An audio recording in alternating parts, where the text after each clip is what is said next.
Unit 3 में दो ही चीज़ important है। यूनिट 3 में external aid and internal aid, दोनों ही आंसर जब हम लिखेंगे एक्सटर्नल एड और इंटरनल एड को, तो दोनों में ये मीनिंग ऑफ एड क्या होता है और टाइप ऑफ एड में होता है internal aid and external aid, ये दोनों कॉमन रहेगा। फिर बाकी हम लोग मीनिंग ऑफ एक्सटर्नल एड से चालू करेंगे टॉपिक को। तो बेसिकली यहाँ पे हम लोग इंटरप्रिटेशन ऑफ स्टैट्यूट में जब हम लोग लॉ को इंटरप्रेट करते हैं, लॉ को जब इंटरप्रेट करते हैं मीन्स उसका हम लोग मीनिंग निकालते हैं, तब हम इंटरप्रेट करने टाइम में हम लोग को क्या देखना पड़ता है कि उसको मतलब देखने के लिए हम लोग को अलग अलग जगह से हेल्प लेनी है। इस हेल्प को बोलते हैं हम लोग एड। ठीक है, अगर हम लोग स्टैट्यूट के अंदर में अगर हेल्प लेते हैं तो उसको बोलते हैं इंटरनल एड। और स्टैट्यूट मीन्स एक्ट, लेजिस्लेशन, तो उसके अंदर में अगर हम लोग लेते हैं तो उसको बोलते हैं इंटरनल एड। और स्टैट्यूट के बाहर आउटसाइड अगर लेते हैं तो उसको बोलते हैं एक्सटर्नल एड। तो ये पहले हम लोग इंटरनल एड देख लेते हैं। तो इंटरनल एड क्या होता है? तो एड होता है हेल्प। यहाँ पे एड का मतलब है help. Aid is considered as the tool और डिवाइस, ऐसा टूल है या डिवाइस है जो कि हेल्प करता है इंटरप्रेट करने के लिए स्टैट्यूट को। टाइप्स क्या है एड के? तो हमारे टाइप्स हैं, the court can take help from internal aid और external aid within the statute और एक्ट आउटसाइड द स्टैट्यूट या एक्ट। इंटरनल एड क्या होता है?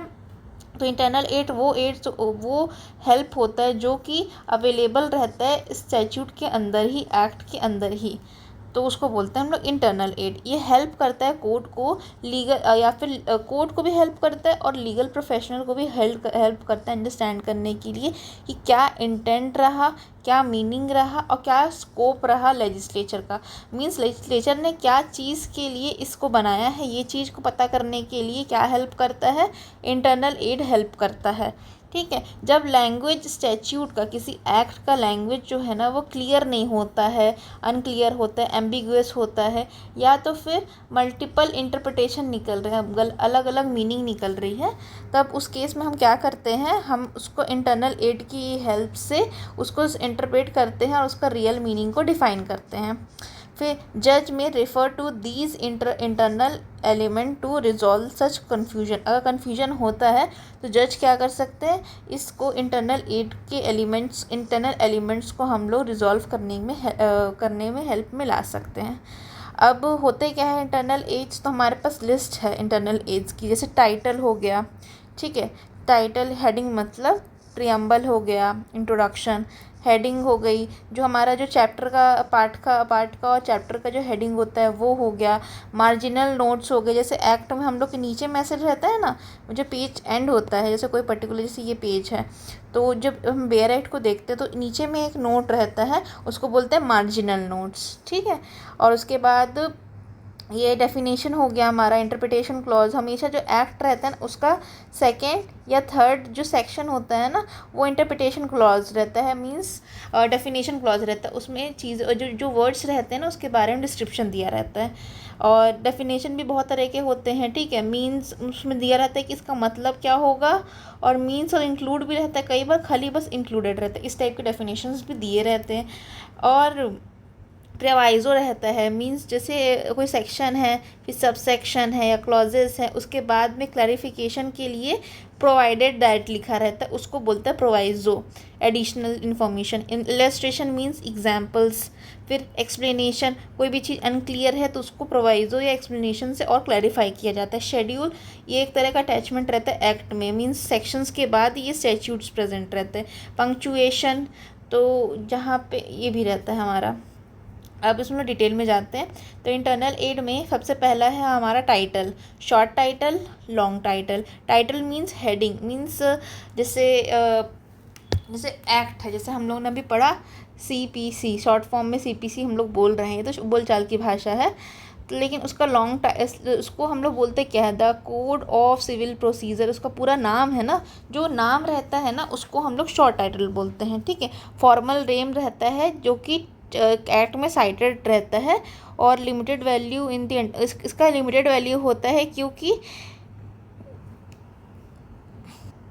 यहाँ पे इसको ज़्यादा इंपॉर्टेंस नहीं दिया जाता है, क्योंकि बस इसमें नाम को ये क्लैरिफाई कर रहा है, कंफर्म कर रहा है।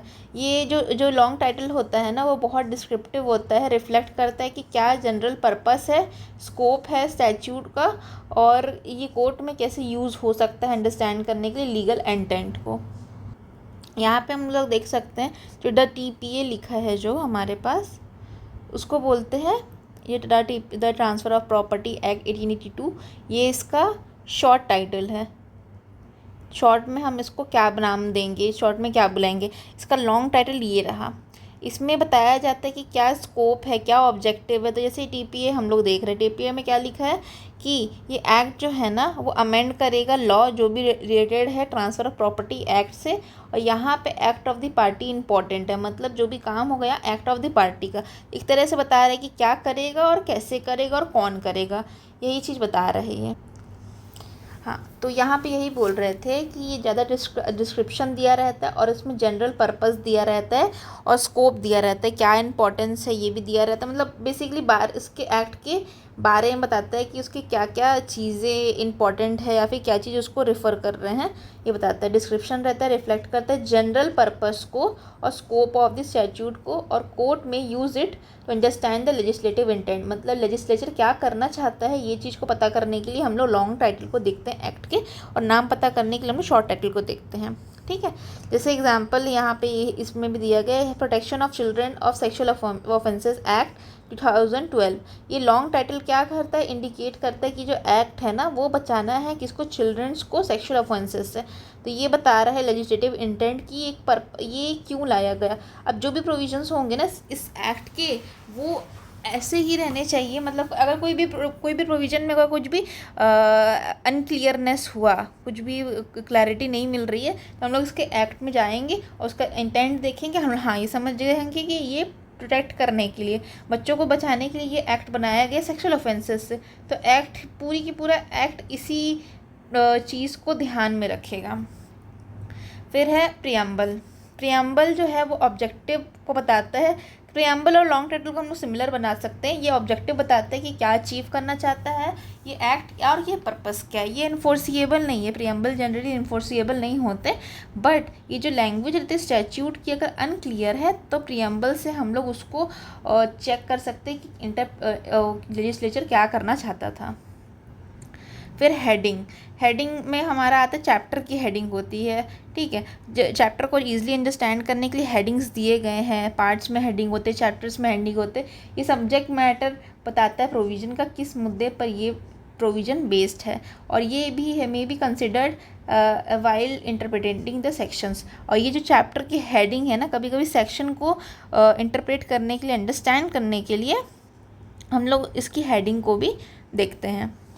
फिर मार्जिनल नोट्स, ठीक है, ये एक तरह का मार्जिन में दिया जाता है, उसमें कंटेंट मार्जिन में जो मार्जिन रहता है ना एक्सप्लेन करता है कंटेंट्स ऑफ द सेक्शन को, सेक्शन के कंटेंट को एक्सप्लेन करता है, और ये पार्ट नहीं रहता स्टैट्यूट का जो लेजिस्लेचर पास करती है, बट ये कभी कभी हेल्प कर देता है क्लैरिफाई करने के लिए क्या इंटेंट रहा। बेसिकली सारे जो हमारे इंटरनल एड्स हैं ना वो हमेशा हेल्प कर रहे हैं क्लैरिफाई करने के लिए क्या इंटेंट रहा रहता है लेजिस्लेचर का।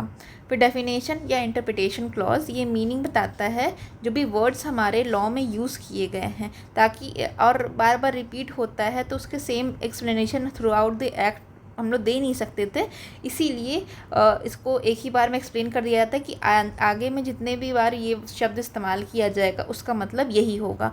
और ये हेल्प करता है क्लियरली एक्सप्रेस करने में क्या इंटेंट रहा है लेजिस्लेचर का।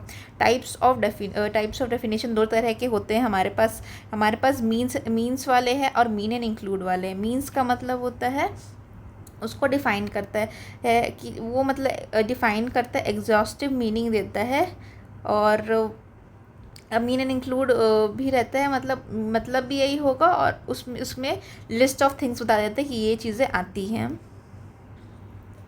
यहाँ पे मीन्स और इंक्लूड बोल देते तो मतलब यहाँ पे उसको लिमिट कर दिया गया है, जो दिया है उसके अलावा और कुछ उस शब्द का मतलब नहीं हो सकता, उसको एक्सपैंड नहीं किया जा सकता, ये बोलता है मीन्स और इंक्लूड का मतलब। इंक्लूड में जनरली वहाँ पे कुछ डिफ़ाइन नहीं किया जाता है, बस एक ब्रॉड लिस्ट दी जाती है कि ये चीज़ें इसका मतलब कोई भी चीज़ रहेगी उसका मतलब XYZ होगा, ठीक है। ABC का मीनिंग XYZ ही होगा, 3 4 5 नहीं होगा, मतलब ऐसा टाइप से उसको एक्सप्लेन किया जाता है, ठीक है। और एक्सटेंड करता है उसका मीनिंग ऑर्डिनरी यूज़ से, मतलब थोड़ा डिफरेंट हो जाता है ऑर्डिनरी जनरल यूज़ से, कभी कभी ये जो मीनिंग्स होते हैं ना वो थोड़े डिफरेंट हो जाते हैं, ठीक। और फिर प्रोवाइज़ो, हमारा प्रोवाइज़ो क्या बोलता है, प्रोवाइज़ो एक क्लॉज रहता है स्टैट्यूट में, जो कि स्टैट्यूट में जो क्रिएट किया जाता है एक्सप्लेन करने के लिए मेन प्रोविज़न को, एक्सेप्शन क्वालिफाई और creates exception to the main provision. Exception भी रहता है कभी कभी एक्सप्लेनेशन भी रहता है, ठीक है। और ये इंटरप्रेट करते हैं स्ट्रिक्टली और must be confined to the subject matter of the section, और ये हमेशा subject matter of the section मतलब जो सेक्शन में दिया रहना है उसी को ही एक्सप्लेन करता है, अलग से कुछ ऐसा नहीं रहता है, आउट ऑफ नोवेयर वाली चीज़ें नहीं होती यहाँ पे। जो प्रोवाइज़ो है ना वो कभी भी यूज़ नहीं किया जाएगा मेन प्रोविज़न को एनलार्ज करने के लिए, ये खाली लिमिटेड रहता है क्लैरिफिकेशन के लिए, बस कंफर्मेशन देगा, क्लैरिफिकेशन देगा, एक्सप्लेनेशन देगा और कुछ नहीं देगा।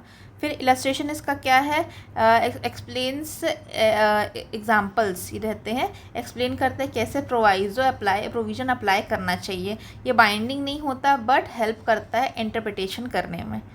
फिर एक्सप्लेनेशन जो होता है ना वो प्रोवाइड करता है ज़्यादा क्लैरिटी, जहाँ पे एम्बिगुअस पार्ट रहता है प्रोवाइज़ो का उसको क्लैरिफाई या एक्सप्लेन करने के काम आता है। ये फॉर्म करता है पार्ट ऑफ द सेक्शन का पार्ट बनाता है और has a equal legal weightage, इसका भी इक्वल लीगल वेटेज होता है। पर्पस यही है कि एक्सपैंड करना है और रिस्ट्रिक्ट करना है स्कोप ऑफ प्रोविजंस और resolve the doubts about the application. इसका पर्पस ही यही है कि एक्सपैंड करेगा, उसको एक्सप्लेन करेगा और उसका जो स्कोप है मतलब जो दे दिया सो दे दिया, उसके अलावा इसका मतलब खुद से नहीं बनाना है, जो मेन प्रोविज़न में कुछ दे दिया उसको एक्सप्लेन करके वहीं पे ही उसको क्लैरिफाई कर देता है ताकि कोई और डाउट ना रहे और कोई और कहीं और से कुछ और मीनिंग ना निकल जाए उसकी एप्लीकेबिलिटी के ऊपर। फिर शेड्यूल एक तरह से अपेंडिक्स रहता है, अटैचमेंट रहता है किसका, एक्ट में अटैचमेंट रहता है और इसमें जनरली रूल्स रहते हैं, लिस्ट रहते हैं, फॉर्म रहते हैं जो कि हेल्प करते हैं main body of the statute को समझने में। They must be red with the section, ये हमेशा जो शेड्यूल्स होते हैं ना उसको सेक्शन के साथ रीड करना रहता है और लीगल फोर्स उसका सेम रहता है, मतलब सेम लीगल फोर्स इन्फोर्समेंट रहता है जैसे मेन टेक्स्ट हो। और punctuation although not heavily relied, भी ये उतना रिलाय किया नहीं जा सकता बट पंक्चुएशन जैसे हमारा कॉमा, फुल स्टॉप और जो कुछ बीच में लगा है तो ये वाला जो साइन होता है ये सब जो रहता है वो एक तरह से हेल्प करता है मीनिंग को डिफ़ाइन करने में। जहाँ पे कॉमा लग गया तो मतलब उस चीज़ को कॉमा के भी एक वैल्यू होती है, हमेशा हम ये कहते हैं कि स्टैट्यूट में ना हमेशा एक कॉमा तक की वैल्यू होती है। The court are cautious in using punctuation, और जो कोर्ट रहता है ना वो पंक्चुएशन को बहुत ध्यान से इस्तेमाल करता है और specially when the intent is otherwise clear from the text. और इंटेंट अगर क्लियर मतलब वही है कि जो कॉमा है ना उसको एकदम ध्यान से पढ़ना रहता है और उसके बेसिस पे भी कभी कभी मीनिंग चेंज हो जाती है।